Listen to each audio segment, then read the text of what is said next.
Hello there, you guys, and welcome back to part 2 of the Zwei Tanze from the Old Masters for Young Players series. A special warm welcome to those of you on Patreon. Yay! This is your lesson for the week, and also a special warm welcome to those of you on YouTube. This is your lesson for the week too, but you're just seeing this a lot later. Patreon is the place where everything that's current comes out. There's all sorts of things that I have over there on Patreon for those of you that are interested. There's a link below on the YouTube description if you want to check that out. But let's jump in. We're going to take a look at the Minuet from the Zwei Tanze today. There's also, for those of you on Patreon, a link to the IMSLP where you can find this and follow along. And there's also some notes for you. I've attached a picture probably for you with some little notes here and there. There's also a link in the YouTube description as well. So let's take a look at the Minuet. A minuet is a little French dance, and it's got these little tiny petite steps in it, and it's kind of a courtly dance. So one side note about these Zwei Tanze, these little two dances, is that they're contrasting.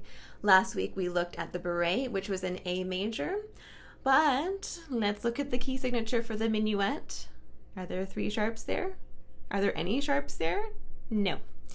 And also this one is in 3/4, so we also have a completely different kind of feel. The beret was in 4. So we need to consider the fact that there's no sharps, and that kind of helps us to figure out our hand patterns and where our fingers go on each string. We're also in 3/4, and remember we talked about the importance of feeling your time signature because it helps you determine the other rhythms that you're going to be dealing with, whether you need to go faster or hold them for longer. So let's think of 1, 2, 3, something like that. And from there we can subdivide into 8th notes, which is the fastest rhythm that we have to deal with, fortunately. 1 and 2 and 3 and dun dun dun dun dun dun, or 1, 2, 3. Okay. Excuse me. There's been some fires recently in Canada, and all of the smoke is just kind of like hitting us in Pennsylvania and also in New York and all other parts of the country. But it's really, I feel so bad for the birds and the little creatures and everything that's outside, because it just really smells like smoke.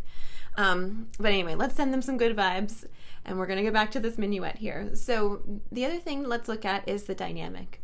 It starts piano. Piano is gentle and soft, kind of like a whisper. So that's going to help us figure out where we want to begin. Do we want to begin here where it's really bright, or maybe we want to be a little bit closer to the fingerboard? Listen to the difference. So it's already much more gentle by the fingerboard, so we're going to maybe kind of hang out there. And it also says con grazia, so with grace, and just kind of gentle and beautiful. So let's give it a little try. I'll play it for you, and I will take the first repeat, I guess. So we've got 1, 2, 3, 1, 2.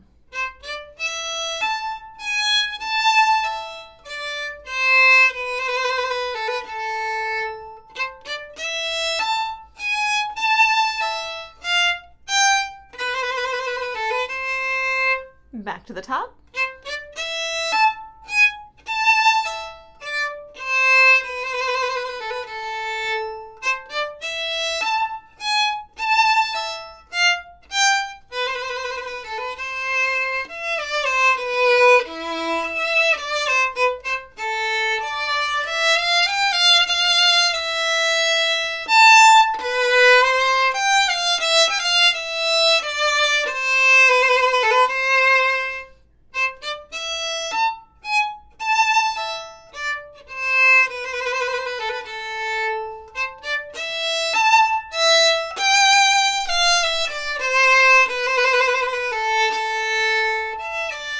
Back to the repeat.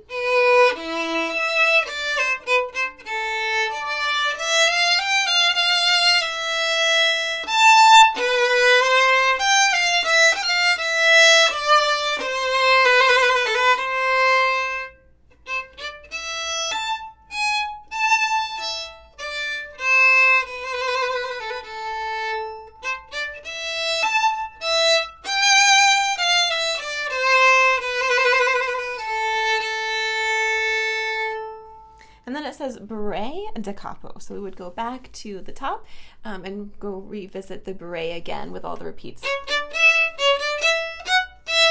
So anyway, let's take a little closer look at some of these other things here in the second half of the minuet. So I'm looking at line 3.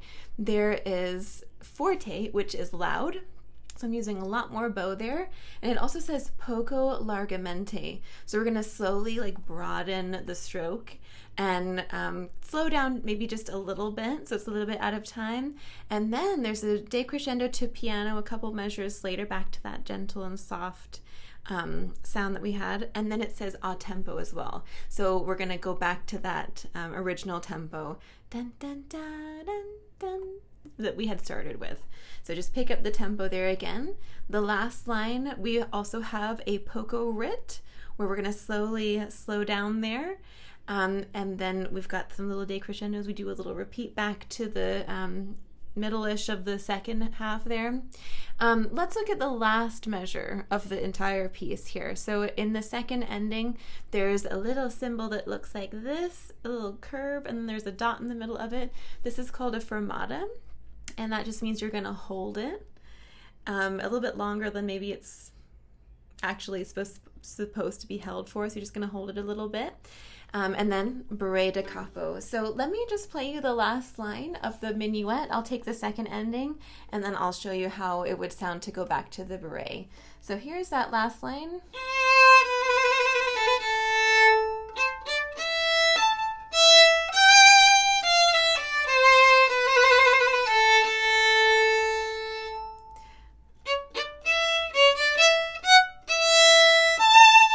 So it's just kind of suddenly a completely different kind of feel in that major.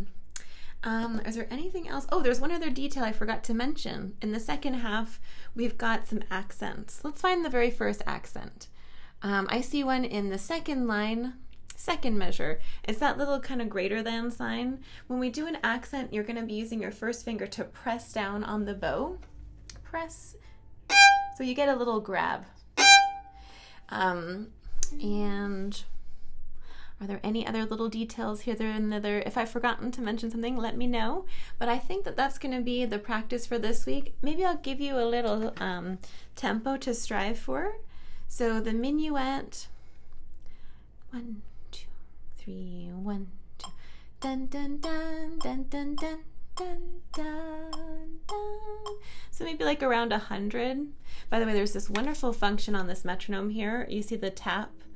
I'm just tapping the beat of what I thought it would be, and it tells you kind of the approximate metronome marking.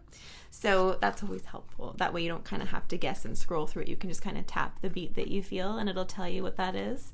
So if you want to try and get it up to a quarter note equals around 100-ish, that would be awesome.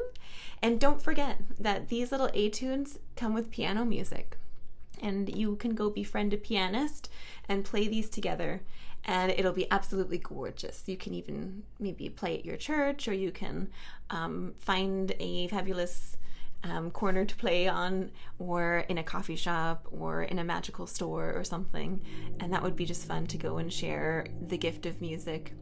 Anyway, it's certainly noisy outside. I'm so sorry. I'm going to let you go. I hope you had fun. I hope you enjoyed the class today. And all the links to things are listed either in your YouTube description, or for those of you on Patreon on your post for today. Lots of love, and I'll see you all very soon. Bye.